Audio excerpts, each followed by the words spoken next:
धवल हमेशा से जिज्ञासु था। उसके मन में बचपन से ही यह प्रश्न उठते थे, हम कौन हैं? मृत्यु के बाद क्या होता है? क्या आत्मा सच में अमर है? जब भी वह यह सवाल किसी से पूछता तो उसे अस्पष्ट जवाब ही मिलते। एक दिन परिवार एक पुराने मंदिर के दर्शन के लिए गया। जैसे ही धवल ने मंदिर के भीतर कदम रखा, उसके भीतर अजीब सा कंपन हुआ। उसे लगा जैसे वह इस जगह को जानता हो। उसने चारों ओर देखा और बुदबुदाया, मैं यहां पहले भी आ चुका हूं। माता पिता चौंक गए। लेकिन बेटा, हम तो पहली बार यहां आए हैं। धवल ने ध्यान से मंदिर का निरीक्षण किया। फिर अचानक वह पुजारी के पास गया और पूछा, क्या यहां एक गुप्त दरवाजा है जो पूजा घर के पीछे खुलता है?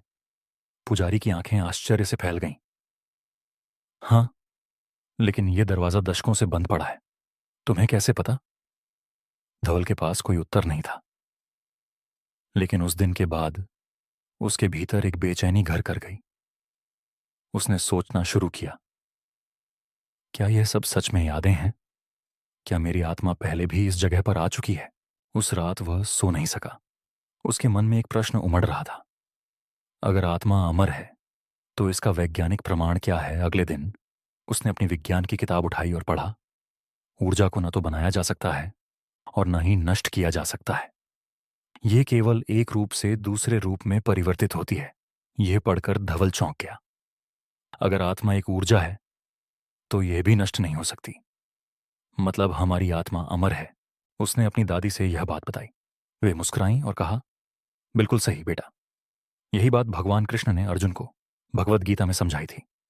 वासांसि जीर्णानि यथा विहाय नवाणि गृह्णाति नरोपराणि तथा शरीराणि विहाय जीर्णान्यन्यानि संयाति नवाणि देहि। अर्थात जैसे मनुष्य पुराने वस्त्रों को त्याग कर नए वस्त्र धारण करता है, वैसे ही आत्मा पुराने शरीर को छोड़कर नए शरीर में प्रवेश करती है। धवल को यह सुनकर अजीब सा लगा। तो क्या कृष्ण भी यही कह रहे हैं कि आत्मा अमर है? दादी ने सिर हिलाया। बिल्कुल। आत्मा कभी मरती नहीं, केवल शरीर बदलता है। अब धवल को समझ में आ रहा था कि विज्ञान और आध्यात्मिकता एक ही सत्य की ओर इशारा कर रहे हैं।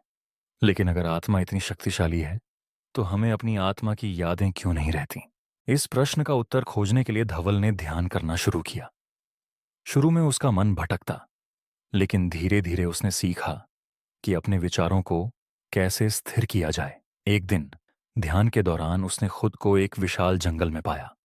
सामने एक वृद्ध योगी बैठे थे। उन्होंने मुस्कुराकर कहा, तुम्हारी आत्मा ब्रह्मांड का सारा ज्ञान समेटे हुए है, बस तुम्हें इसे पहचानना है। लेकिन यह कैसे संभव है? धवल ने पूछा। योगी बोले, क्या तुम्हें पता है कि तुम्हारे शरीर की हर कोशिका ब्रह्मांड की ऊर्जा से बनी है?